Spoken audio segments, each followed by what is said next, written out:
Last year, Sam and I decided to begin digging into our family lineage to better understand who we are and where we come from. Every thread of who we are is woven from the stories of those who came before us. We are echoes of our ancestors, both recent and ancient. You cannot know who you truly are without dissecting the good and the bad of where your blood flows from.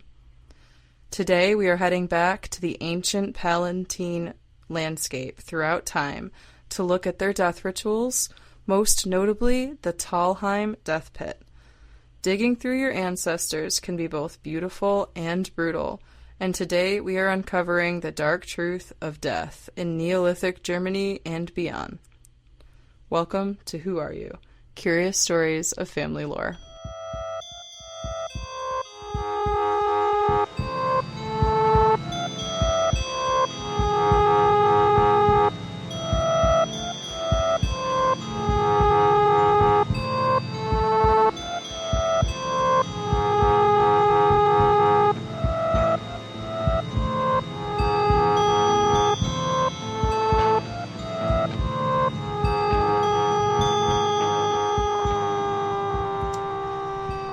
I'm Wietze. And I'm Sam Ivy. And I need to learn how to talk into my mic. But this is episode... Oh my god. I don't know, guys. We do this every time. 44? It's fucking 45? 44. I think it's 44. I'm gonna look. It's 44. So this is still technically part 2, but this is we're mostly going to be focusing on the Talheim Death Pit in the Palantine German region in Neolithic Germany, basically. I'm going to move my mic for a second because I can't. You guys might hear God. You're not going to hear God. Not here. Maybe though. But you're going to hear my computer buzzing. And maybe it's best because you'll see how in need we are of a Patreon because I've had this Mac since 2015. We've had it longer than our friendship. Yeah. I got Actually, about as long as our friendship. I graduated in 2015. Yeah, and we met you in 2015. Yeah, so you've had it as long as we've been friends. Yeah. This was my I'm going to art school laptop, and it has all the stickers of all the local bands I was obsessed with, the band I was in, local artists from Denver and Colorado Springs. So it is like, it's the perfect laptop to start this, but you're going to hear it buzzing. I hope it doesn't crash. I'm going to use it till it dies, but there's this and many other reasons why we're starting we already started that, a Patreon in the next month or so. We're making material as we speak, but it's editing and putting it on there that's going to take a while, so just know what's happening. I'm pretty sure we can release it, publish it, and have it the free content on Patreon, so you'll still be able to go to Patreon and look, and you can listen to all the episodes free, but then if you subscribe, there'll be extra content. So, honestly, the best place, hopefully, going forward to listen is Patreon, because every other streaming platform right now is just loaded with AI artists and podcasts and everything, and it's disheartening because, I don't know, it's just hard to be a creator today. Yes. And so, to support your creators, using Patreon when available is honestly super helpful. So, we want to keep doing this, and learning more about ourselves and telling you guys cool stories. So, speaking of cool stories, we're going to hop right in.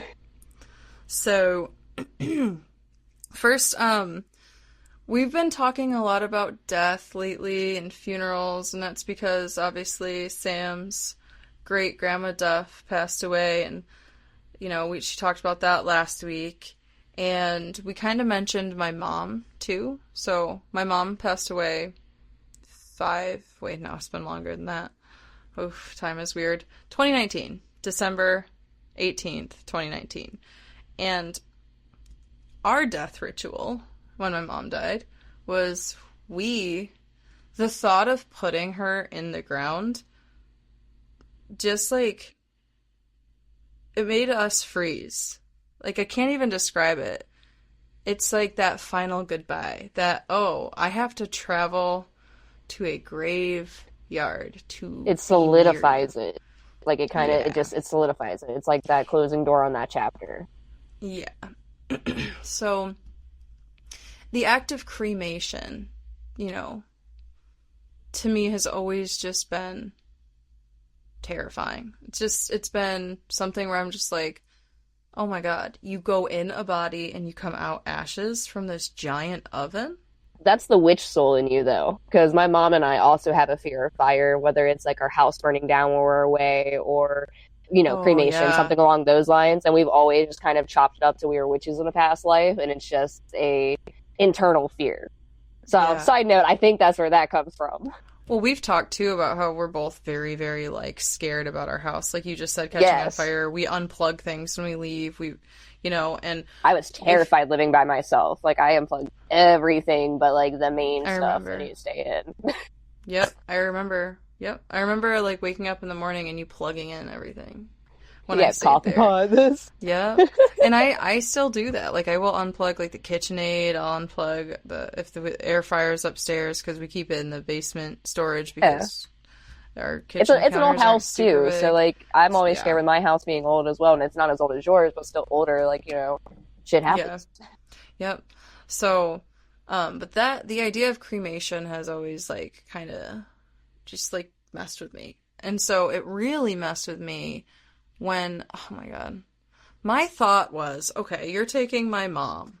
And this is a death ritual, right? In our culture, we either bury our loved ones or we cremate our loved ones.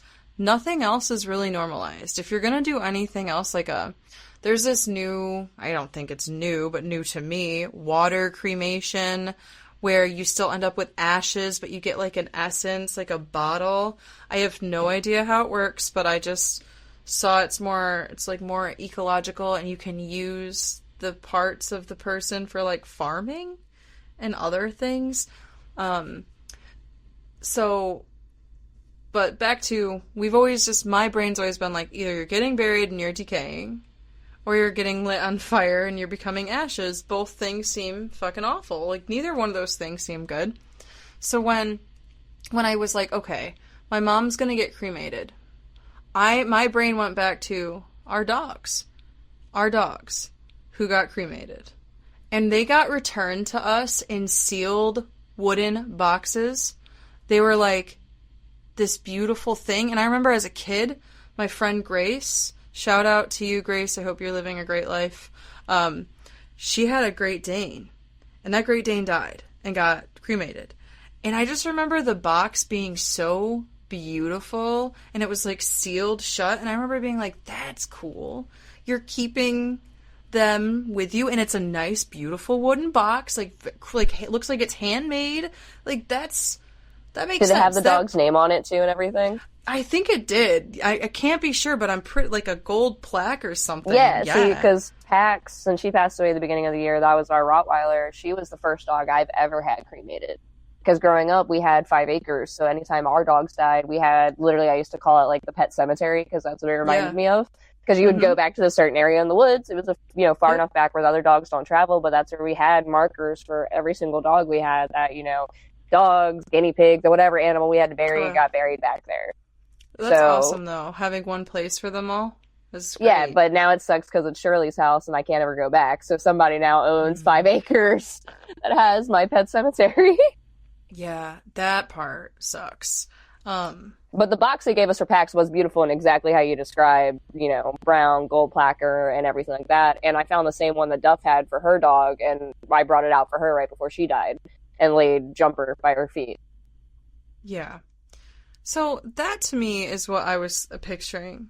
When you get cremated, you get your name on a plaque, you get sealed in a wooden box. It's gonna be nice and hefty. So, and I want to talk about this first because this is really what has been driving me to do this episode. And this is about my mom, and it's a modern day death ritual, right? By somebody who's a little bit spooky, I guess. But I also think about things really deeply, and I wonder about connections. That's why we're doing this. Like, what does it all mean? Are there hidden messages? Are there reasons why this is happening? And this is the first time in my life where I'm just kind of this is nothing. This doesn't mean anything. And this is why. My mom had died a horrific death. Anybody, I don't care what anybody tells you. She suffered, she died an awful, terrible death, both mentally and physically. I will never, ever be able to understand the pain that she endured. And a lot of that was because she didn't feel loved, and she didn't feel valued. She didn't feel appreciated. Whether it was true or not, obviously I loved her and I valued her, but she was sick. And so in her death, I think it just, the irony of this really, really fucks with me. And I hope it makes sense. So we've had her funeral, her calling hours. It's winter and we can't bury her. So she's getting cremated. And my dad goes to pick up her ashes, and I'm in a comatose state. I did not move from the spot on the couch that my mom sat in every day for a very long time. I just was so fucked up. I can't even describe it. I'm still fucked up. But so unbelievably I was out of my body type thing. And my dad he's like, I'm going to go pick up mom. And my brain, when he said that, was like, oh, that's not what he means. But I realized that's the last time I'm ever going to hear him say that. Ever. I'm going to go pick up mom. And I think he said it that way just so he could say it one more time. Part of the ritual of letting go, right? Holding on for every last moment. And so he comes back and he sets this box down on the kitchen island. And he's like having a hard time. What he did is not the problem. There's no problem with that. He set her down and he walked away. He's like, here she is. I'm going to go. He probably was, I can't even imagine the love of his life, you know? And I walk out there. I get up and I walk out there and I'm wearing her winter jacket. I'm like just hood up in her jacket. Smells like her. Oh my God. I'll never forget that jacket. Dude, it's like getting a hug from her even though she's not there anymore. I understand. That's why I took Shirley's sweater. I get it. And her perfume. I understand. Mm-hmm. I'm sure, anybody who's lost somebody and has that ache, oh, that smell. But, so she's in this box and I look at it and the first thing I notice is on top of it is a sticker. There's a sticker, like a label machine sticker with her name and her birthday and her death day. And I'm just like, even dogs get plaques. This thought went through my head. And the reason I thought that is because my mom was found wrapped up in a dog blanket. So this is like, I'm like, why is this a theme in my mother's death? Because she felt like she was treated like a dog? Like she was treated so poorly? And she wasn't, mind you. Like, she wasn't. I think she was a very sensitive person and things happened and affected her. Who knows what demons she was battling too. Like, Exactly. She's your mom, she's protecting you, she's not going to want to tell you all of her problems. So who knows what internal battles she was dealing with or the type of feelings, she got bestowed upon her, being raised and things like that, Yeah. Like, we all. And it was a different time too, being the youngest girl of all boys. Yeah, that's the hard. 70s. Yeah, that's hard.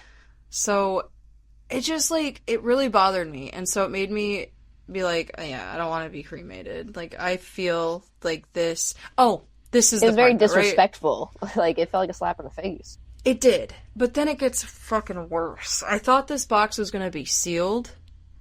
And I open up the top of it, and it's not sealed. And what's worse is inside of it is a plastic bag that doesn't even have a rubber band on it.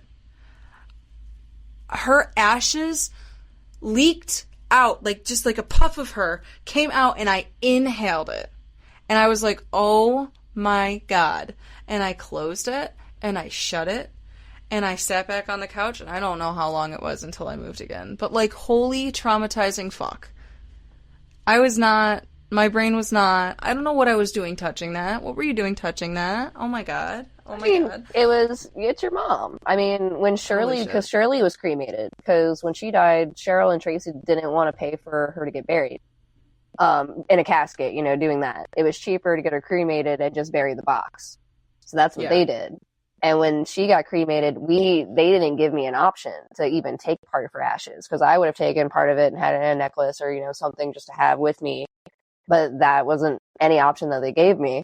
Instead, it was a sealed, and I will say they gave her a really pretty one. Like, I know when you go to like the funeral home and stuff, and like, I don't know if it's because it was getting buried or whatever, but they got to choose like the box for her, and they chose like a purple marble box. Like, it was very, very pretty and well done.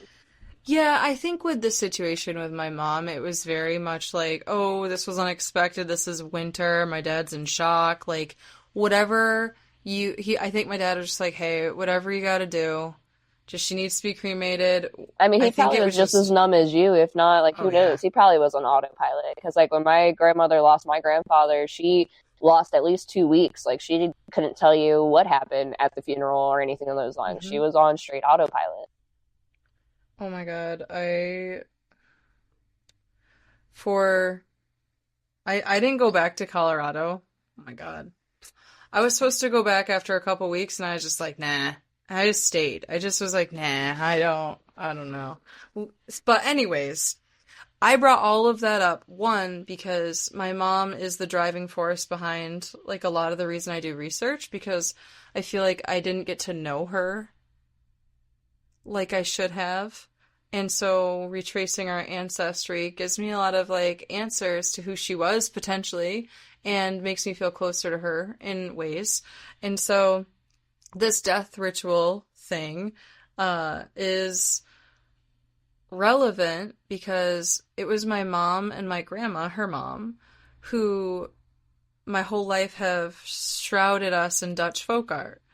Pennsylvania Dutch folk art, the Dutch hexes that I'm still making on the side that, oh my gosh, I have some super cool plans for. Holy shit. I'm not going to say anything. I'm not going to jinx it. I've been making art this summer, but when I say I've been making art, I've been practicing a new art form, and someday I'll be making art. Right now, I'm making experiments, but it'll be there. But it has to do with Dutch hexes. So, as a recap, in my research, I wanted to know why my grandma had the Dutch hexes. Found out they were Palantine German hexes from the Palantine immigration. So that is an episode that you can go listen to if you haven't, before you listen to this, because this is kind of like, that's a specific, we could listen to them in either order, really, because that's a specific immigration from one place to another for a lot of reasons, and my ancestors are on there. So that's a really specific story about my family and the insane things that they went through on their, on their journey. Not insane compared to some people's ancestors, of course, but they didn't have it easy. So they just were trying to escape the Queen of England. Not escape the Queen of England. They were trying to escape the drought, the complete famine of crops. There was nothing. It had been hundreds of years of war, and they were trying to leave. So that's who they were. They're from the Palantine region of Germany, which also kind of like extends out past Germany to the west a little bit. But again, that's all in that episode, which is episode, I was going to try to find it for you guys and multitask with a smooth transition, but alas, I have ADHD and I can't. So, okay. It was back in the way beginning, kind of. It was after the Oneida experiments. Okay. Wait. It was A Brief History of Dutch Hexes. So episode 17, A Brief History of Dutch Hexes, talks about the Palantine immigration in that episode. So there we have it. Anyway, this is going to be unedited too, you guys. I'm sorry. It is 8:55 p.m. and this is going to air at midnight. So you're just getting it. So I apologize. There's going to be a little bit more. It's going to get raw and uncut. Yeah. You're going to get more rambling Wietze, who's been doing home renovations nonstop for the past week. So here we go. We talked about the Palantine Germans. So now we recapped them a little bit. Now I wanted to transition into the Neolithic era Palantine region. But we're going to talk now about death rituals and how they changed over time. And then we're going to focus on a specific one. So I'm just going to kind of go over some of the interesting things and the specific people that I am a descendant from. I come from people. That's all I'm going to say. Anyways. So, the Palantine Germans, they really were, at their origins, pagan. But before they were pagan, they were Neolithic warriors, but really didn't have a set religion, so to speak. Or the set belief wasn't necessarily pagan, it was pre-pagan. And I don't really know. I think with the birth of paganism came the belief in like gods and goddesses, so extended beyond survival. There was more conceptual thinking involved. But in the early Neolithic period, which the Neolithic period was from 5000 BCE, I wrote the dates down. Every time I do this, I think I write my notes more organized than I have, but in the Neolithic era, one second, guys. Again, you're getting this unedited. Here we are. Sorry about this. So prehistoric. So this ranges from the prehistoric age through to the Neolithic age, which is 5300 to 4950 BC. So in Germany, after this point, there were Germanic tribes. This is before the Germanic tribes. There was a group of people called the Linear Pottery culture in Germany. And we'll talk more, I'll just tell you about them now. So the Linear Pottery culture, they were the first farmers. So they didn't have tribes necessarily, they were just farming the land. And you had different communities in different areas. And the structure of those communities was discovered by finding the dead and the burial sites. So a huge part of researching burial sites and archaeology is to find out answers to the life and culture of the people that died. And so this is how they know they were the first farmers. This was the area of Anatolia, which is in Germany, the Palantine region somewhere. And they were the first ones to domesticate animals like cattle, sheep, pigs. I think they had some ducks. So, kind of paving ways, living off the land. They lived in giant houses, long houses. Like, not in the way of, like, Native American longhouses, but very similarly structured, just made out of very different materials. These were made out of logs, but they all lived together in these big communities. All these things were found out by these death rituals. And the reason why they're called the Linear Pottery, let me make sure I say it right. Linear, oh my god, what is wrong with me? Linear Pottery culture. It was in my brain, and I literally couldn't say it. I was staring at it, and just like, linear. Well, the thing was, like, you were saying it, but, like, I could see it about to come out. It was just like, what word is it? Because I wanted to say literary. My brain wanted to say literary, and I was like, no, it's not literary. Linear. And the reason they're called linear is because they would make pots or cups and stuff. They're kind of, like, more pudgy on the bottom, but they had, like, lines and swirls. Let me show you.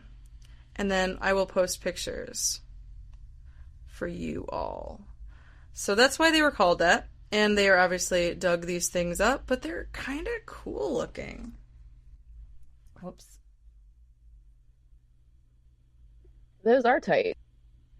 I kind of remember making something similar to art class, I think, in, like, elementary or middle school. Well, they did a lot of, like, carving in. Yeah, and, that's cool. Yeah.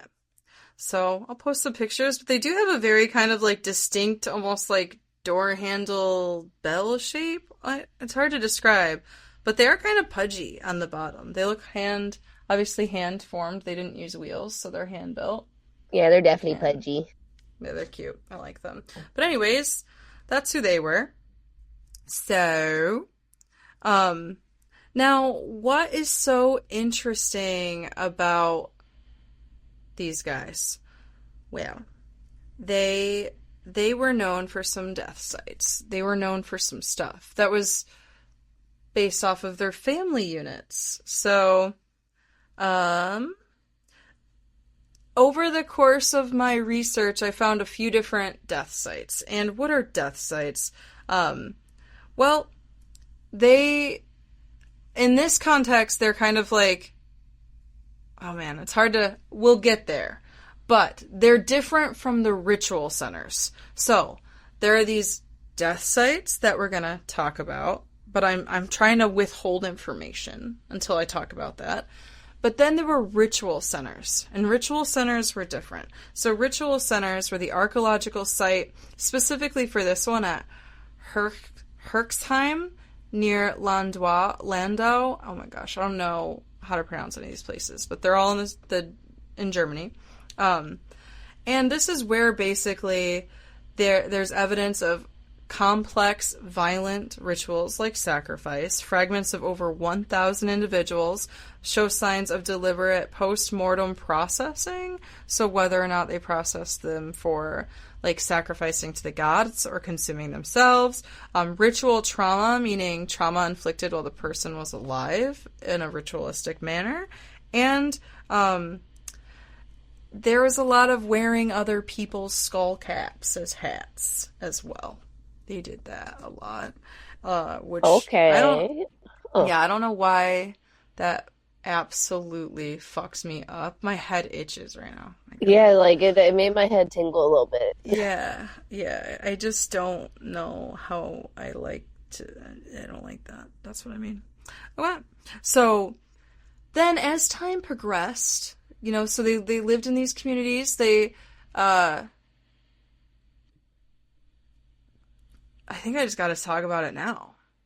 No, no, we're not going to. We're going to talk about the pagan rituals. Just really briefly glaze over them, because the pagan rituals do overlap in certain ways. Like, there is some overlap, so I want to talk about them. Because the death sites are Neolithic, but then they carry, like, there are multiple sites. So, once the tribes came in, Germanic tribes. So you had these like farmers that lived in these communities, then these tribes came in, broke them apart, and developed the pagan beliefs. Then you have cremation and urn burial. So that was something that came up through paganism, because death by fire is cleansing, and then holding on to the cremains for various ceremonies and purposes. And then also, you didn't have to be cremated, so it's kind of like today. So, this is how we always say everything is stolen from the pagans. And I mentioned earlier, we now, in modern day culture, have two kind of main things. You either get buried, or you get cremated. That's how it was for pagans. You got cremated in a fancy urn, and your ashes might be used for jewelry, or other decorative things, or ceremonies, or consumption, whatever the case may be. Which people do now. Like, people can do whatever you want with the ashes. I'm going to put my mom in art. we talked about that last week with the beads. So, with South Korea, that did the ashes into beads. So, yeah. Exactly. Wearable, like, keeping them on the table as a part of your decor. But not even just decor. Part of... I get it. I do. And I think it'd be really cool to be like, you like those marbles? That's my mom. Just like we talked about. I think she'd get a kick out of that, But then also in the pagan culture, or pagan practices in ancient Germany, the more rich you were, the more decorations you got in your grave. Women were buried in full garb, like dressed to the nines, dresses, jewelry, everything, and they would have their material items placed in with them, and then their graves would be decorated with gifts and stuff, just like today. Very similar. Versus men, though. Men were actually dressed for fighting, and they were buried with, like, axes and weapons and like, game and things that show, oh, look, I took care, I provided, I was strong, and I was successful. So those were the two. They really showed the your life was wrapped up in one little package, basically, as you were buried. So not much different than today. I think like today it's been stripped down to be very like standardized because it's a market. And so a lot of the sacredness has been stripped out of the experience due to capitalism in a lot of ways, but not the way that people grieve, obviously. Just like, oh, which color marble do you want for your mother? You know, like, oh my God, I don't fucking know. Like, No, I don't I get know. that. But even then, like, because, like, for Duff, like, we ended up throwing in, like, a little bottle of liquor because she liked her wine and stuff like that. So, like, if you See, can that's make nice. it happen, like, you can definitely customize it. Like, we threw some cards in there with her because she was a card shark. Like, we threw, like, little things. And, like, I know when Peachy died, like I painted her a little canvas and I put that in the casket with her. Like there was a bunch of like I've left something with everybody except for Shirley because she was in a box and I couldn't do that. But everybody that's been buried, I've left something. You know, now that you just said that, you just reminded me of. Have we talked about Ryan on this podcast yet? On the show? Ryan? I don't think we've told his story. I think you brought him up when telling like childhood memories and stuff. Like, I think you brought his name up and things like that, but I don't think you've talked about his story. Okay. Well, he was a childhood friend, grew up in the same neighborhood. He was a year younger than me, but he died tragically at 16. And that, my God, that was the worst thing until my mom, basically. Like, that was awful. Well, you were so young, and to lose somebody so young, like, I can only imagine. Yeah. And we weren't even really that close in high school. It was more of like a childhood kind of friend that I was like, damn. But he was friends with like my friends, so he was a member of our community. He was important. And so I wrote him a letter. I forgot. I wrote him a letter just thanking him for his friendship and just saying I'm sorry that happened and that there's nothing I could have done, but, I just said I'm sorry that I didn't stop you from getting in the car, that I wasn't there, that there wasn't something else I could have done, but I just thanked him for his friendship and that I'd always love him. And I forgot that I did that. I wrote him a note. And other people were putting things in there too, so you're totally right. I just block things out when I feel bad. So, but yeah. That and, like, funerals are kind of, like, a hard thing to, like, get your mind to focus on, at least for me, because funerals are for the majority and how they grieve. It's not necessarily how I grieve. Like, I get why we do it, and I get the traditions of it, and I get, the celebration of life and things like that. I just wish we, like we talked about last week, wouldn't be so morbid with, like, our American traditions, if it would be more of a celebration of life, if it would be more dancing and more, telling of the stories and reminiscing, and that's how it should be instead of gloom. Yeah. I agree. So the now we gotta jump into it now. So I'm going to just talk a little bit more about their hierarchy, their social hierarchy, because these are the things that were found from these mass graves, and then we're gonna talk about the death sites. So the LBK, or LPK, or the Linear Pottery culture. Because there's the name in German. Hold on. I found it. Hold on. I said I was going to read it. That's why it's called LBK. Oh no, where did I find it? Oh man. Well, it's okay, because I would say it wrong anyway. But LBK is basically the abbreviation for the German word. I really thought I wrote it down. I'm sorry. I didn't. That's okay. Anywho, here we go. So, the oh my gosh. The fact that this isn't going to be editing is making me mess up more. Because I'm like, oh, I can just edit it out so you fucking, everyone's going to fucking hear. I'm sweating. I'm like, oh my God. They're going to see that I'm not organized this week. Which I thought I was. I say that every week, though. Hey, we're human.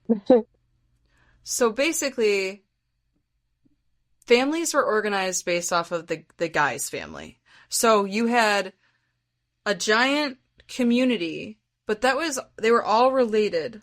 They're all paternally related in a way.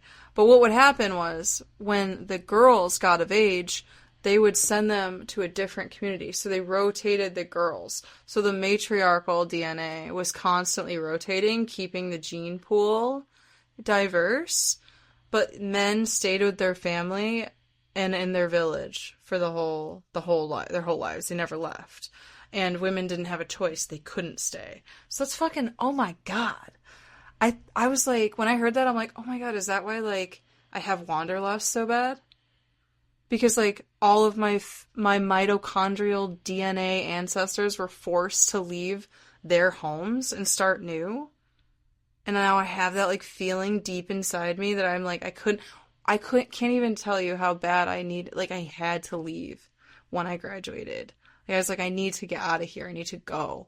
And I did. And I fucking went to a lot of places. And I just wonder, when I read that, I was like, oh, interesting. Yeah, it made sense. It kind of made that weird lust feeling that you have to, do that. Like, you can see where that drive came from. Yeah.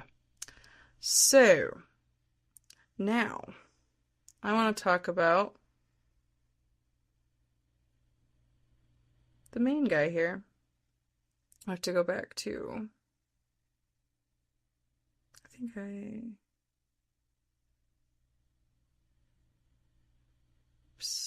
Okay, here we go. The Talheim Death Pit. So this was actually pretty recently discovered in the grand scheme of time. In 1983, it was discovered in Baden-Württemberg, Germany. It's one of the most critical archaeological discoveries in European prehistory. So prehistory. Dating to roughly 5000 BC, provides the first definitive forensic evidence of organized warfare and collective execution in Neolithic Europe. So, kind of scary. This is not a standard burial ground. Like, this wasn't like, oh, they died, we're gonna bury them to remember them. This was a, like, garbage dump.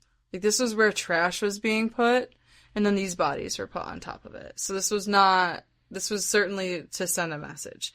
So there were skeletal remains of 34 individuals, but specifically, it shows that whoever attacked these people did it to target the entire community, not just, like, it wasn't a war. There wasn't a war being waged. This was specifically, strategically to wipe out this community. There were 18 adults that were murdered, 9 men and 7 women. 2 adults were undetermined sex, like they couldn't figure out if they were male or female due to the condition of the remains. 16 children and adolescents, ranging in age from a 6-month-old infant to teenagers. Like, what the fuck? That's crazy. That's still, to me, anybody who can kill a child, I don't even want to talk about anything like that. But holy shit, like, that to me, or a baby, a child. That takes a certain type of evil. Yeah, that's barbaric. Absolutely barbaric. Forensic anthropologists determined that the community was likely ambushed or captured and executed. And most of the time they were struck from behind, like with an axe. And specifically with, like, stone-made axes, I think there's a shoe last adzes. So I don't know how to say that, but there's polished stone axes used by these farmers specifically. So they leave a very distinct mark, and that was found in the back of the heads. And they were used for woodworking, like clearing forests, chopping wood. Like, they were meant to destroy. There were no defensive wounds found because they were struck from behind, and there was evidence that they were bound at the time so that they couldn't fight back. There's also long-range attacks. So they were also found with animal bone arrowheads lodged within different parts of their bodies. So people were running and fleeing, being shot with arrows. People maybe were sleeping and they were being ambushed on the back of the head. Or if they were awake, they were tied up, restrained, and attacked. So, have you ever heard of strontium isotope ratios? Nope. Sorry about my squeaky chair. 1 second, I'm shutting this door. You're good. You know, ow. Sorry. You said isotope, and it made me think of like bugs, but I know that's not what that is. No. Isotope, strontium ratios are basically like DNA profiles that are preserved in tooth enamel of skeletons. They can map where they grew up. So it shows different things that they ate, different environmental conditions. It's kind of like taking a soil sample and analyzing the soil to see what the nutrients are and what they ate, but it's That like makes with sense. bones. Yeah. So they found that all those people grew up in the same region. They were able to determine they're from the same community, and a lot of them are related. The remaining individuals were the 75% of them, were all related. But then, this is how they know that women were sent from neighborhood or community, because 25% of the people killed were women, specifically adolescent women, from different communities that did not share any DNA with the other 75%, which is how they know that they were doing this to keep the genes clean, and now they know that there were targeted attacks, and this could have been the contribution to the German tribes. This could have been the German tribes coming in, wiping out the communities, the Neolithic communities that the LBK, and they put them all in this giant mass burial site. So That's fucking wild, dude.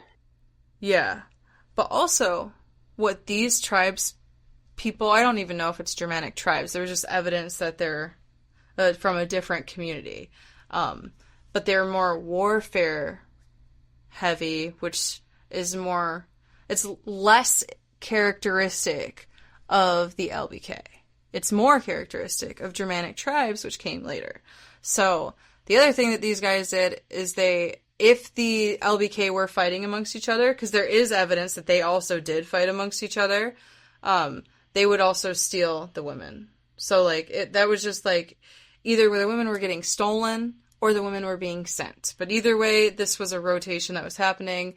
But when they would be attacked, all of the people would be killed, but the women would be taken. Just the adolescent women. It's girls. I'm saying women and adolescent. Yeah, that's not a thing that exists. No, Sorry. I get you. But either way, that's fucking disturbing. Yeah. Yeah. So, because I'm kind of muddling this a little bit. 75% of the people at the range were related and the 25% weren't, but they're, oh my gosh, I'm sorry.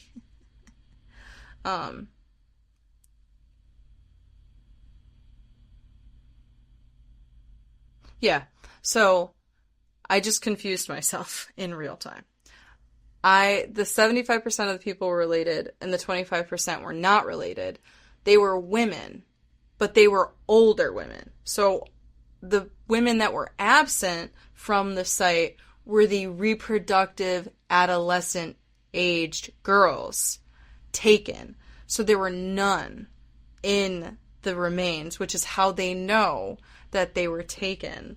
And then amongst other mass burial sites, this same phenomenon happened. So this was evidence that a separate community or a separate tribe, or a tribe in general, because they weren't considered tribes, came, killed everybody, took the girls, but killed the older women, because they're you can't have babies, you can't reproduce, you're no good, you're going to die. We're going to take you guys, and you're going to reproduce over here. And that was a common theme. So that's pretty shitty.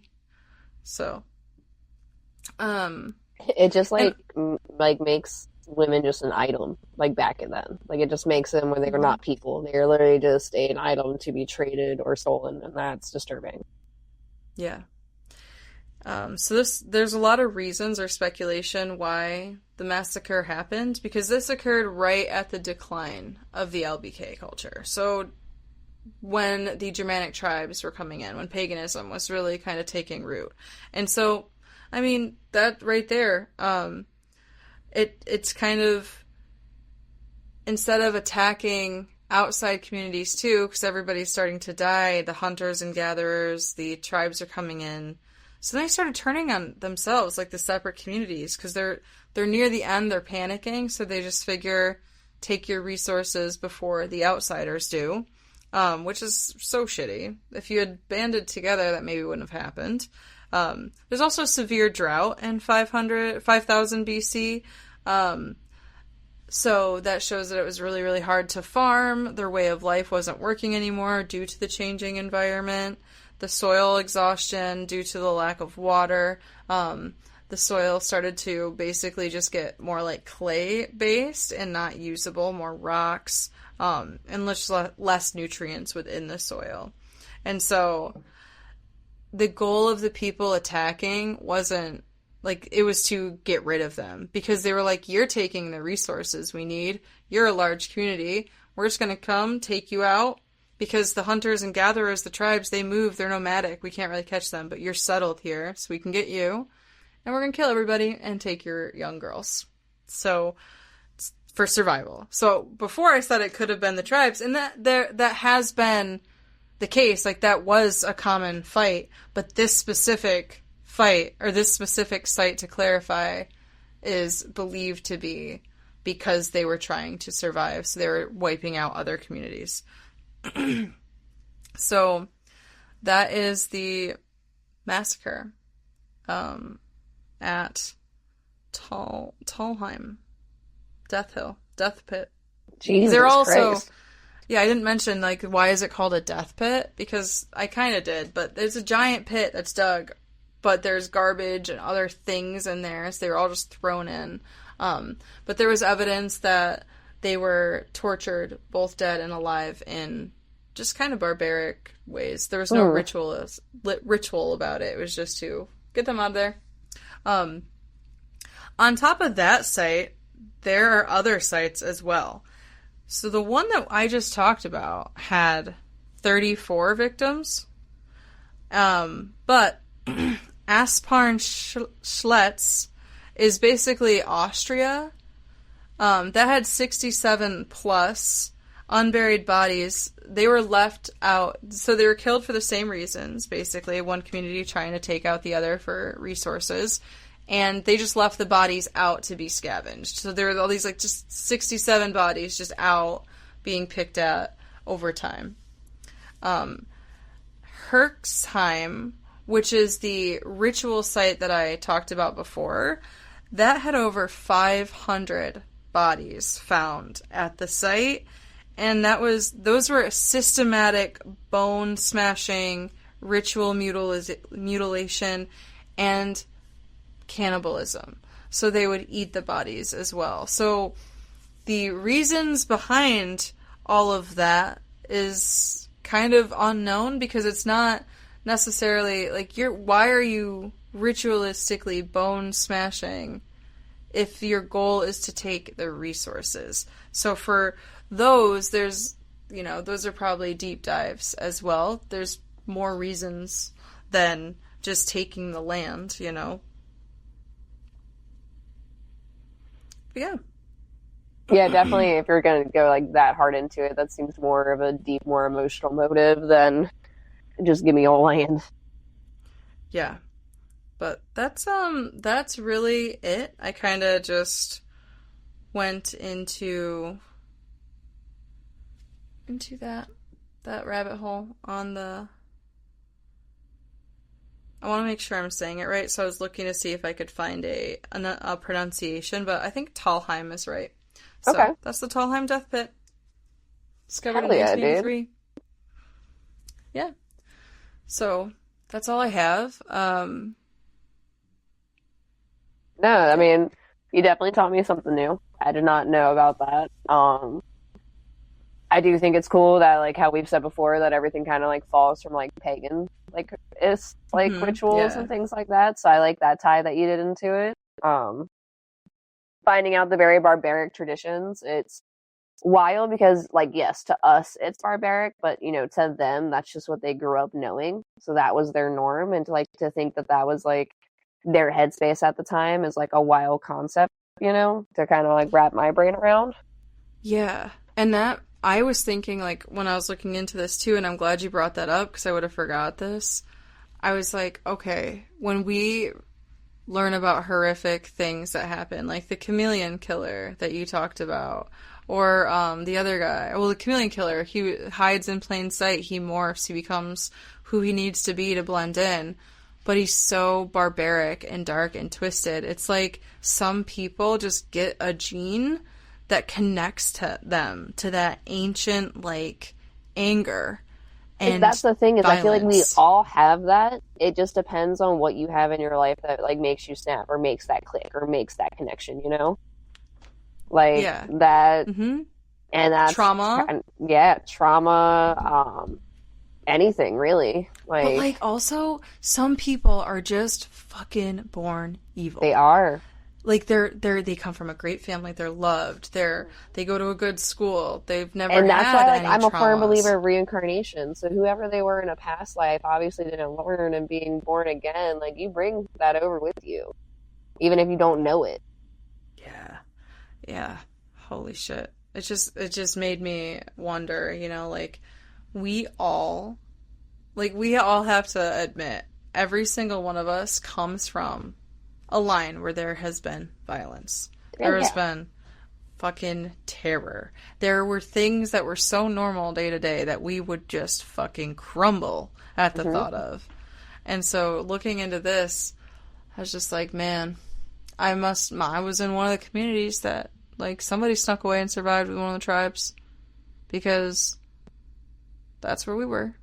Yeah. So it's crazy to think, like, what people had to do to survive back then. So this is a little bit different too, but like, how much hate women got for years when without us, like, we are the sole provider, not the sole provider, but we are the main producer of life. Like, yes, you need that male chromosome or whatever to kind of kick things into gear, but like, we hold everything. We create man. Like, you know, like, it's, and to still be bashed and, you know, critiqued and looked less upon as a woman, it just, and for ages, for years. And women, mothers, they're the nurturers. They're the home. Like, you create a safe space. There are great dads out there who are homebodies. Homemakers is the word. And there are people, like, dads who can do it, who are single dads doing it, rocking it. Shout out to you. What I'm saying is, it's different when it's your mom. Well, Your you're, mom, as a mother, the mother, Jinx. I was gonna say, as a mom, like, you store part of your kid's DNA in your spinal, like, fluid, like, for life. Mm-hmm. So your spine. so like, you carry that for life.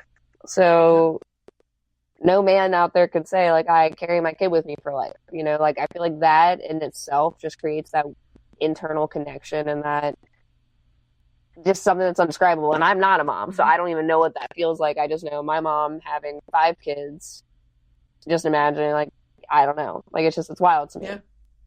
Yeah. It's being a mom is definitely a huge drive into why I want to look more into ancestry, because I want to know why I am the way I am and why things trigger or don't, or why I like certain things. I almost put in the intro, like, finding out that I came from cherry farmers, and I love cherries. Oh my god. I love all kinds of cherries, all kinds of ways. Except maraschino cherries. Go fuck yourselves. What are you doing? Unless you're in a Shirley Temple, then I'll tolerate you. On a Sunday, fuck Agreed. off. Like, what are you doing on my Sunday? I didn't ask for your jizz all over like, my I'd rather have a real fucking cherry. cream. Holy shit. Like, that is what I mean. Like, why are we putting sugary, shitty fruit on ice cream when you could just deep hit that cherry, slice it in half? If you want to get fancy, quarter that bitch, and sprinkle it on my fucking ice cream. That's all you gotta do. Happy as fuck. Like, why are you ruining it? Why are you ruining it? Sorry, don't get me started. If you like maraschino cherries, I can't even fucking say it because it's a made-up word. It's dumb. Maraschino. It might not be. It might actually be maraschino? it might actually be a type of cherry that just still is that without the syrup. But if it's just the cherry and the syrup, that's a stupid word. And if you like them, I'm sorry. Because I have purchased them before, actually. If I'm making a Shirley Temple. That is the only time, and I will eat them. God, I need to actually... I really like them in Shirley Temples. But I know you're making me really want a Shirley Temple right now. But I fucking hate them on ice cream. It's wild. Yeah. Like, it's wild. But anyways, that's not what this episode is about. I guarantee 90% of the people are gone. They left. They're out. They're like, okay, they told the story, we're good. Well, look, guys, this is the raw and unedited version. Like, this is what you get. We are the fools. You can hear my chair. I didn't mute my mic, which I should have. Well, I did a couple of times when I, like, doing that. I usually mute my mic, but I'm just, yeah. I'm glad we did this, and it's better than no episode, but hopefully, the next couple weeks are going to be kind of crazy, everybody. We are going to finish our bathroom. Finally, after 2 years, we're going to finish it most of it by Friday. It's going to be better. The floor might not be done, but everything else is going to be done. And we're reorganizing everything. And the kitchen ceiling is it's in better shape because of Brad, but we have a lot going on. And I'm saying all this because Brad's sister and niece and nephew get here Friday. Cool. Wait, no, Saturday. And they're going to be here, and then we're going camping, and it's going to be a lot. So, I don't know what the next couple of weeks look like. So, stand by on social media. We'll make an announcement. I'm not sure. Got to figure that out. I'll just be totally honest with you guys. Also, going back to school soon. Work. You know, it's about to get cray. Yeah. So... stand by, because I don't want to just have unedited episodes for you guys every week. I don't think that's cool. Unless you don't care. If you don't care, comment and say, hey, we like this, it's fine. If that's fine, oh my god, then that's cool. But if it's not, then we'll play it by ear. So stand by. Follow us on Instagram. Who Are You Podcast. Same on YouTube. If you want to email us, it's wrupodcast@gmail.com. That will be changing soon. Gonna try to move away from Google. Not sure how soon. Everything's weird in the tech world right now. Yeah, it really fucking is, dude. I just don't know what to do. I want to launch our website, but the one that I had ready to go for my art and the podcast, I realized it was like AI running everything in the background, even though I was trying to build it myself. And I just don't want to do that. So we're going to do it right. And we're going to take our time. We're going to do it right. But as long as you guys are here listening, I'm sure you don't mind waiting because you're still here. So thanks for being here, I'm done rambling. Yeah, I'm done rambling now. Never stop asking yourselves. Who are you? Who are you? Fucking tired of this. Dude, same.